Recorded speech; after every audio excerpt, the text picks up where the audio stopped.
Oui, bonjour.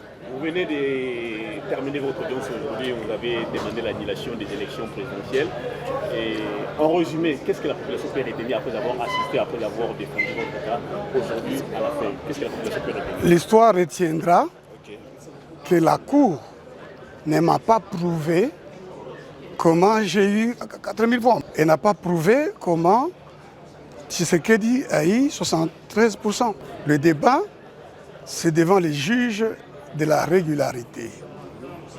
C'est-à-dire, le débat portait sur la question de savoir est-ce que la CENI a assuré la régularité. Or, la CENI a systématiquement et délibérément violé la loi pour nous amener dans un simulacre électoral qui a abouti à des résultats qui sont un simulacre.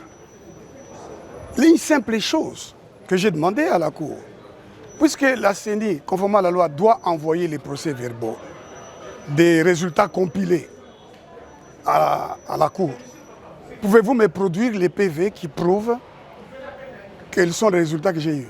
Est-ce que vous avez vu, si vous étiez dans la salle, ou si vous aviez suivi, vous avez vu que la Cour a produit ces PV. La Cour dit avoir reçu des PV. Mais le débat est contradictoire. C'est le principe essentiel d'un procès équitable. Et c'est un des composants des droits de la défense qui sont non dérogeables en droit congolais.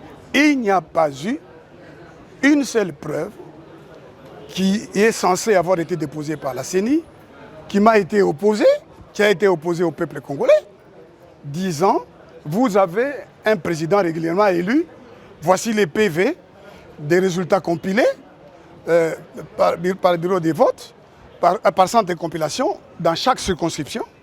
Et ce sont ces résultats qui sont envoyés au siège de la CENI et la CENI les a transmis à la juridiction compétente qui se trouve être la Cour constitutionnelle qui vient de siéger dans la cause dans laquelle j'étais concerné.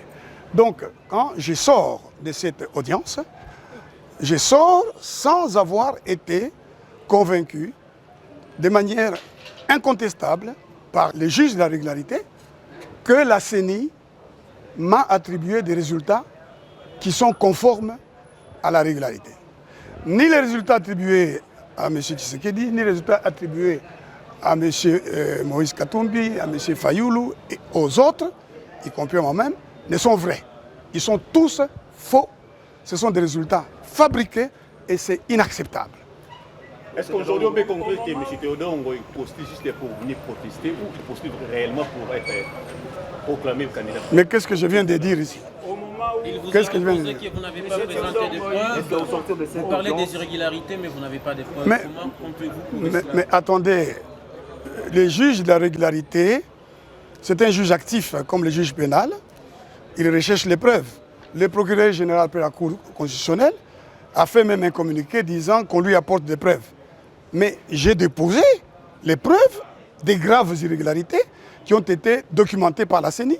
J'ai déposé, j'ai produit ça au débat, donc j'ai apporté les preuves. Par contre, la CENI ne m'a pas prouvé que Tshisekedi a eu 73%. La seule manière de le prouver contradictoirement, c'était de produire les PV, des résultats compilés. Ne m'a pas prouvé que moi j'ai obtenu 4000 voix. Moi, Théodore, je vais obtenir 4000 voix. Et donc tous les Congolais qui m'ont suivi n'ont pas voté pour moi. Même pas ceux de ma famille qui est très grande. Non, nous avons eu affaire à un simulacre électoral. J'ose espérer que le président de la Cour constitutionnelle, qui est lui-même chrétien, regardera son visage dans le miroir et dira « Ce que je suis en train de faire, c'est juste ». S'il estime que ce qu'il fait est juste, bon, tant mieux. Mais nous savons, vous et moi, qu'il n'y a pas eu aujourd'hui la preuve établie par la CENI qui a envoyé des PV. Elle ne les a pas produits à l'audience pour le débat. Donc, il n'y a jamais eu de résultats. Il y a eu des élections qui sont un simulacre. Donc, le procès doit aboutir par cette conclusion que la CENI n'a pas produit au débat les PV, des résultats compilés, et ces résultats sont irréguliers, la CENI devra reprendre les élections autrement composées. Et donc la Cour doit annuler. Je suis déjà heureux que le procureur général dise que ma requête est recevable, parce qu'en 2018, la Cour avait prétendu que ma requête n'était pas recevable au motif que j'aurais eu peur. C'est une interprétation très mauvaise, très regrettable du droit électoral. En droit électoral, plutôt qu'en droit civil, l'intérêt est manifesté par les candidats lorsqu'ils saisissent la Cour et qu'ils comparaient. C'est comme ça que la Cour a rendu ses décisions. Et par ailleurs, c'est un droit pour le peuple congolais, c'est un droit fondamental, d'être dirigé par un président régulièrement élu. Donc le procès se tient non pas seulement pour l'intérêt d'un candidat, mais pour l'intérêt d'un droit fondamental de tous les Congolais d'être dirigés par un président, des sénateurs et des députés régulièrement élus. Est-ce que vous allez continuer avec la démarche ou vous arrêtez là? La Cour constitutionnelle n'annule pas les élections. Qu'est-ce qui se passerait-il? Mais je vous dis qu'il y a toutes les voies de droit. Il y a la rue qui est une voie de droit, il y a la Cour constitutionnelle qui est une voie de droit. Par ailleurs, je l'ai redit, j'ai dit au président qui est irrégulièrement proclamé qu'il prenne conscience que par le fait d'être proclamé irrégulièrement, si ces résultats étaient confirmés, la plaie va s'aggraver. Il y a déjà une plaie, des Congolais sont tués, le pays est occupé, il y a un ancien président de la Cour de la CENI qui va se transformer en rebelle en s'associant aux étrangers. Ce n'est pas le moment de diviser le pays avec une élection irrégulière et des résultats irréguliers.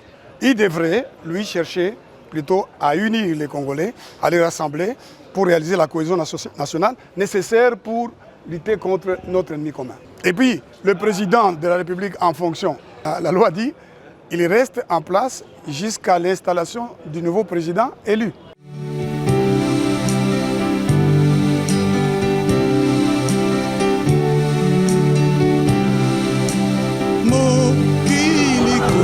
Sepela nainote mokiliko sepela nainote bomokili oyo ekobebisama lolendo na yango.